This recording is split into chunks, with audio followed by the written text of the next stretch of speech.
I guess I should start by saying I never thought I'd be in this situation, but here I am. Maybe telling this story will help me make sense of it all, or at least get it off my chest. It all started with something small, like a flicker of discontent that grew over time until I couldn't ignore it anymore. When I married Mark, I thought I had found the love of my life. We met in college, and for the first few years, everything was perfect. We laughed together, traveled, and shared everything. We were the couple that everyone else envied. But then, as time passed, things started to change. Not in huge ways, just in the little things. I remember our first year together, after the wedding feeling like an adjustment period. I tried to be the best wife I could, and Mark was great, but there were moments when I started noticing things. Small habits that weren't there before. He started being a bit more distant, and when we were together, it was like he was always distracted. His eyes didn't light up the way they used to when he looked at me. I can't really explain it. It wasn't that he was mean or unloving. It's just that there was a certain coldness in him that I hadn't seen before. I started feeling lonely even when he was right there in front of me. At first, I convinced myself that it was just stress. Work, family stuff, life in general. It gets to everyone, right? But after a while, I realized that maybe it was more than that. Maybe Mark wasn't the man I thought he was, or maybe I wasn't the woman he wanted me to be. Either way, I started feeling like something was missing. I'm not proud of what happened next. Not at all. But I think it's important to be honest about how it all went down. I didn't set out to hurt him. It was never part of my plan. But I found someone else. It started innocently enough, an old friend of mine from work. His name was Jake, and we'd been friends for years. I had known Jake long before I met Mark, and when he reached out to catch up, it seemed harmless. He wasn't like Mark. He paid attention to me. He made me feel noticed in a way that Mark hadn't for a long time.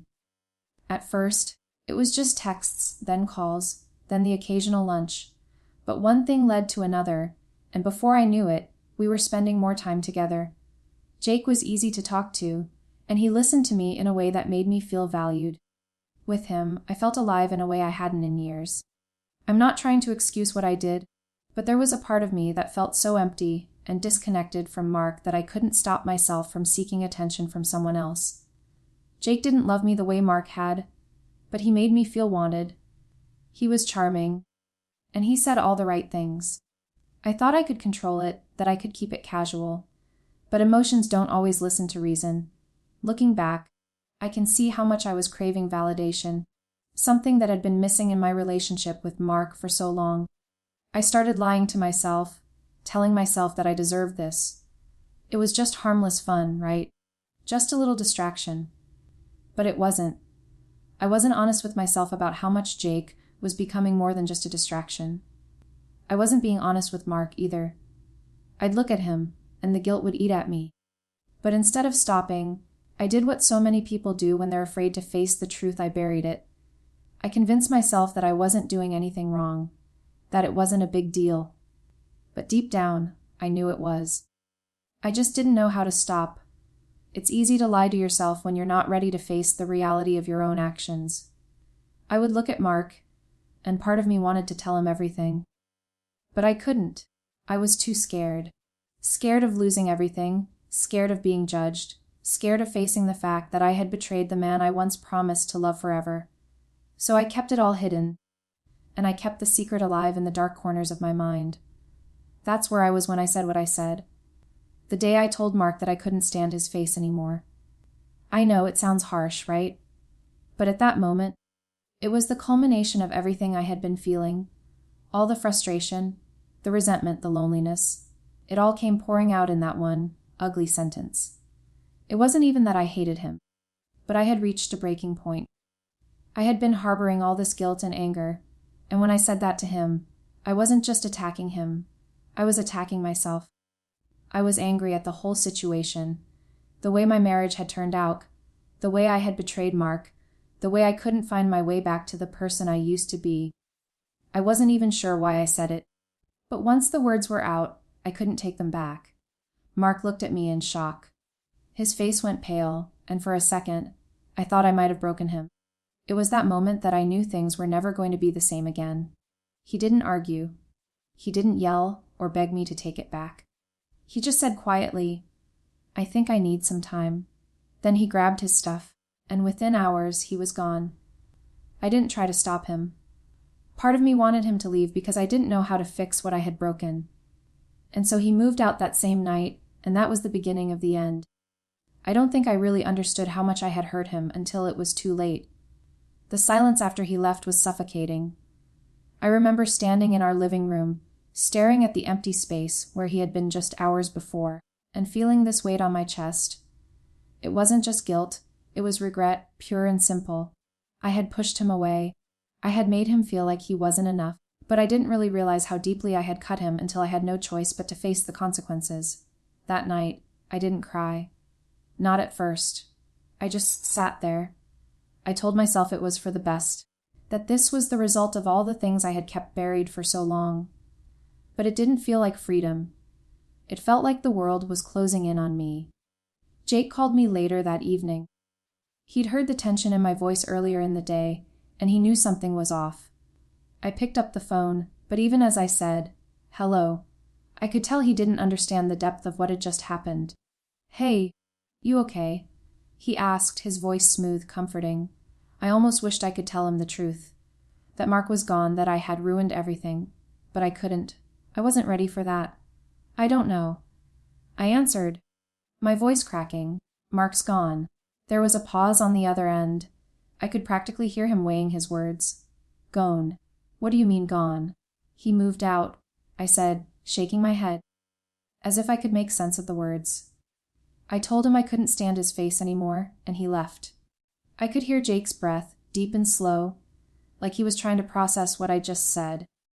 "Shit, that's heavy. You didn't mean that, did you?" I didn't even know how to answer.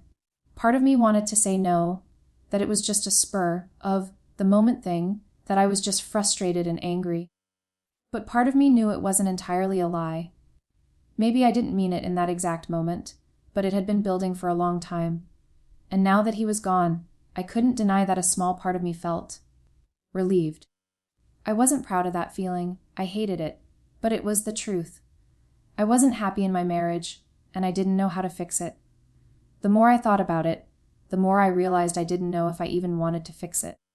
"Are you sure this is what you wanted?" Jake asked, breaking me from my thoughts. I didn't know how to respond to that. Was it? Was this really what I wanted? A part of me screamed that I didn't, but the other part was still holding on to this idea that maybe, just maybe, I could find a way to make things better with Jake. Maybe I could finally get the validation I was craving. Maybe I didn't have to go back to the life I'd had with Mark. The life that felt so empty. I'd like to say that I immediately regretted what I'd done. That I called Mark and begged him to come back. That I realized the depths of my mistake. But I didn't. Not right away. Instead, I spent the next few days in a haze, bouncing between guilt and numbness, letting myself spiral deeper into a state I hadn't been in before. The first night I slept alone in the bed we had shared for years. It felt like a slap in the face. The silence was so loud, I could hear every creak of the floorboards, every hum of the refrigerator in the kitchen. I couldn't stop thinking about what I had done, what I had allowed to happen. I spent the next few days pretending everything was fine. I told my friends that Mark had needed some space, that we were going to work things out. I didn't tell them the truth. Not the whole truth, anyway. I couldn't bring myself to admit that I had pushed him to the brink, that I had betrayed him in the worst way possible. But as the days passed, it became harder and harder to ignore the weight of what I had done. The guilt gnawed at me. It kept me awake at night, and even when I tried to distract myself with Jake's texts or calls, it didn't help. In fact, it only made things worse. Because every time he said something sweet, every time he made me feel like I was the center of his world, a little part of me wondered what I had thrown away in Mark. And I hated myself for it. The worst part was when I finally saw Mark. It was a few days after he left, and I had texted him, trying to get him to meet me, but he wouldn't respond. He was hurt, and I knew that. So, I did the only thing I could think of. I showed up at his apartment. When he opened the door, he looked different. Not just physically, but there was a certain sadness in his eyes that I couldn't ignore. He had always been this big, strong guy, confident, capable. But now he looked like he'd been shattered, like a part of him had died. "You shouldn't be here," he said quietly, not even looking at me. His voice was thick with emotion, like he was holding back tears. I wanted to reach out to him, to apologize, to tell him I was sorry for everything, but the words wouldn't come. Instead, I just stood there, frozen, watching him slip further and further away from me. "I know I messed up," I said finally, my voice barely a whisper. "I don't know what I was thinking, Mark. I was just so angry, and I didn't know how to handle it." He didn't respond right away. He just stared at me for a long moment, his jaw clenched tight, like he was trying to hold everything in. I could see the pain in his eyes, and it made me want to break down in that moment, but I couldn't. "You don't know what you've done," he finally said, his voice cold. I didn't know what to say to that. How could I explain to him that I had felt so lost, so disconnected from everything and everyone? How could I make him understand that I wasn't this terrible person, that I was just confused? But I didn't get the chance to explain. Because the truth was, I wasn't sure I even understood it myself. The next few weeks were nothing like what I imagined they'd be. I thought maybe, just maybe, Mark would come around. That once I told him how sorry I was, he'd take me back, we'd fix everything, and go on as if nothing had happened. But, of course, life doesn't work like that. I should have known better, but I didn't. Instead, I spent those weeks in this bizarre limbo, trying to convince myself that I could keep moving forward, that maybe I could rebuild my life with Jake. He'd been so patient with me, so understanding when I told him everything, about Mark, about what happened, about how torn I was. He'd said all the right things, making me feel special in ways Mark hadn't for a long time. Jake didn't judge me, didn't make me feel like I was a failure, and he definitely didn't make me feel like I was broken, the way Mark did, at least in my head. But even as I spent more time with Jake, even as I tried to let go of the guilt that had haunted me every waking minute, something was still off. It's like a part of me was still tethered to Mark, to the life I had thrown away.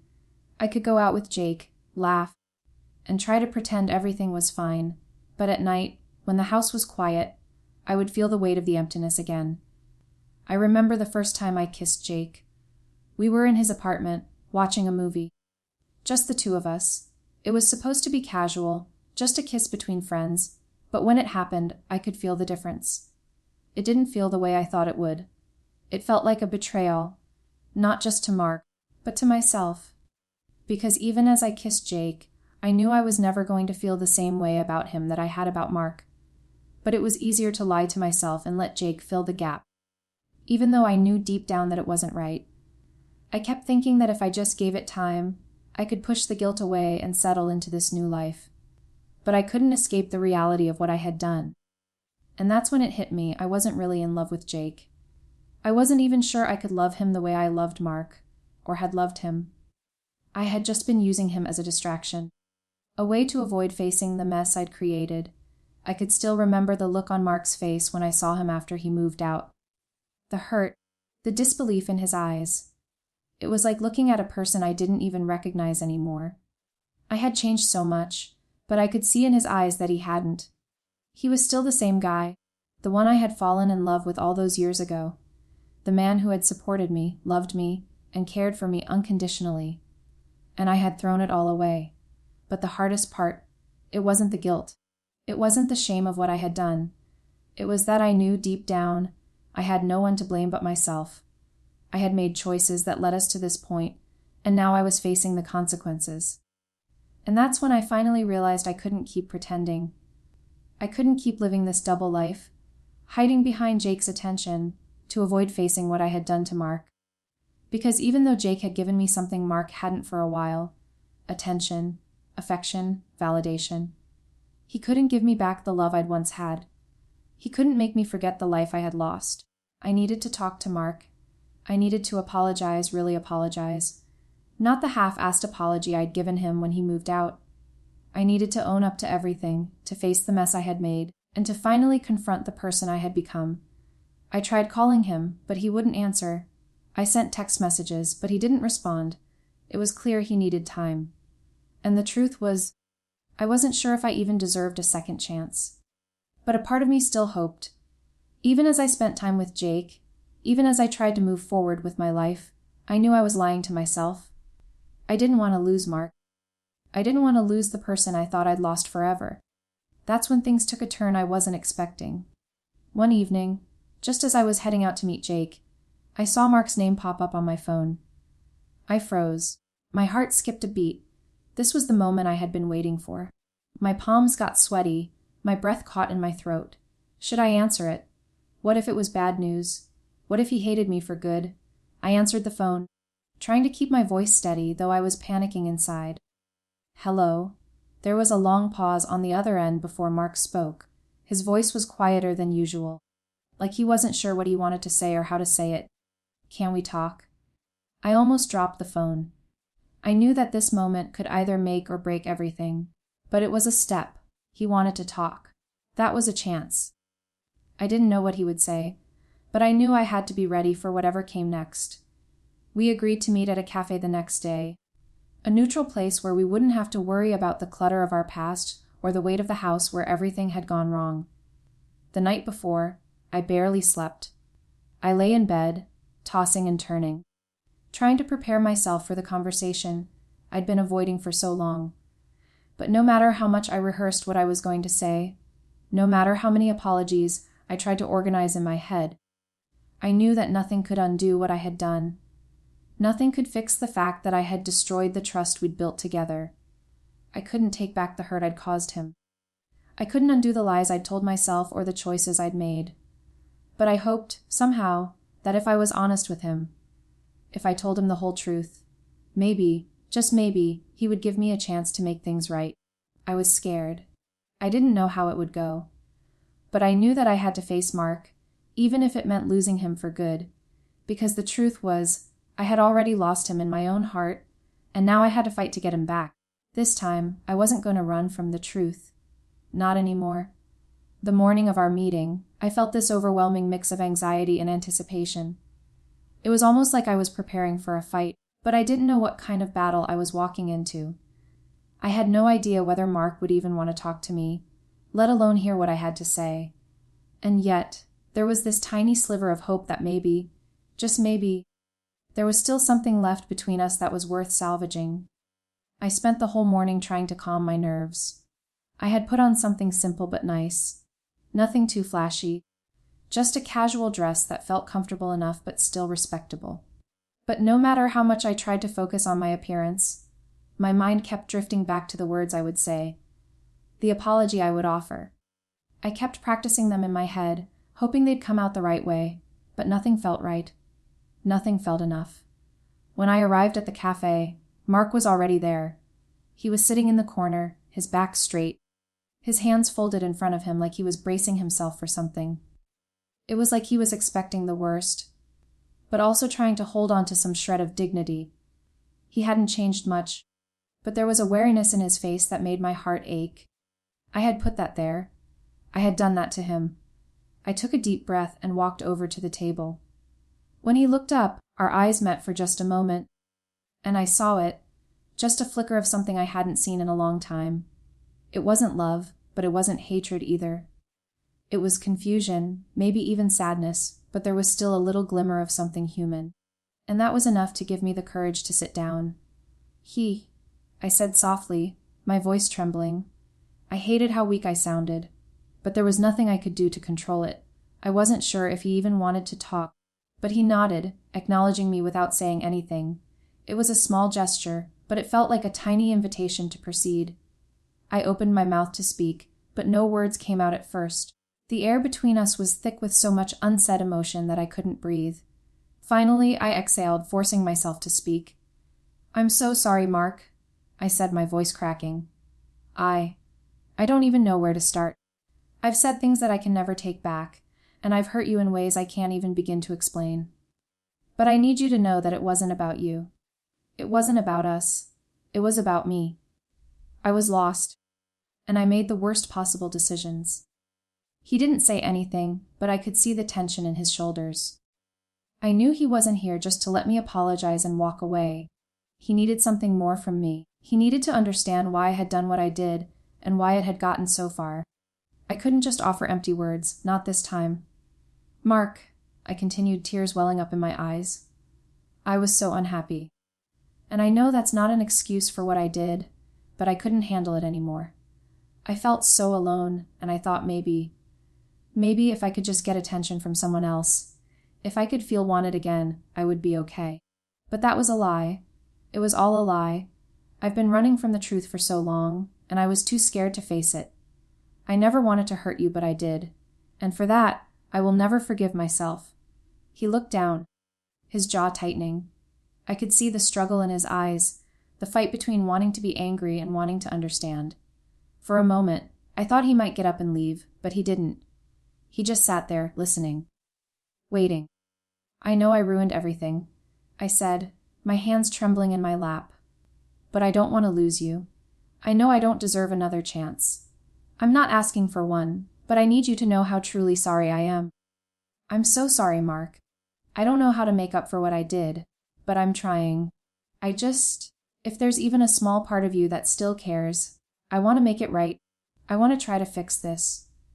There was a long silence, and for a moment, I thought I saw a flicker of hope in his eyes. But it was gone before I could fully grasp it. He leaned back in his chair, running a hand through his hair like he was trying to organize his thoughts. And when he finally spoke, it wasn't what I was expecting. I don't know if I can forgive you, he said, his voice quiet, measured. What you did, it hurt. It hurt more than I can explain. I trusted you. I gave you everything, and you threw it all away. His words hit me like a ton of bricks. It was the truth, and I deserved to hear it. Every word. I know. I whispered, my voice barely audible. And I don't expect you to forgive me. I don't expect anything from you. But I had to tell you the truth. I had to tell you that I see what I did now. I know what I lost. I needed you to know. Mark sighed deeply and looked out the window, his eyes distant. I don't even know who you are anymore, he said, almost to himself. The woman I married, she wouldn't have done that. I could feel the pain in his words, the grief of losing not just me, but the life we'd built together. And it broke me. I had been so consumed by my own feelings of emptiness that I hadn't even considered what it would do to him, what it would do to us. I'm sorry, Mark, I said, my voice breaking. I'm so sorry. I can't take back the past, but I can promise you that I will never make the same mistake again. I've learned, the hard way. There was another long pause, and I wasn't sure what was going to happen next. But then, Mark looked at me, really looked at me, and for the first time in what felt like ages, I saw a softness in his eyes. Not forgiveness, not yet. But maybe, just maybe, the door wasn't completely shut. I don't know if I can be with you again, he said slowly. But I'm not going to pretend that I don't care. I still care about you, Emma. But I need time. I need space to figure this out. I nodded, feeling a lump form in my throat. I understand. I'll give you all the space you need. I just wanted to tell you the truth. I wanted you to know that I'm sorry, and that I'm willing to do whatever it takes to fix this, if you'll let me. We sat there in silence for a while, neither of us really knowing what to say. But at least the conversation had opened up a door, one that I wasn't sure would lead anywhere, but one that gave me a glimmer of hope. As I left the cafe that day, I felt a mix of relief and dread. I didn't know what the future held, but I knew that I had finally faced the truth. And maybe that was the first step in finding my way back to what really mattered. I didn't know if Mark would ever forgive me, but I had to believe that I could still change. And maybe, just maybe, we could find our way back to each other.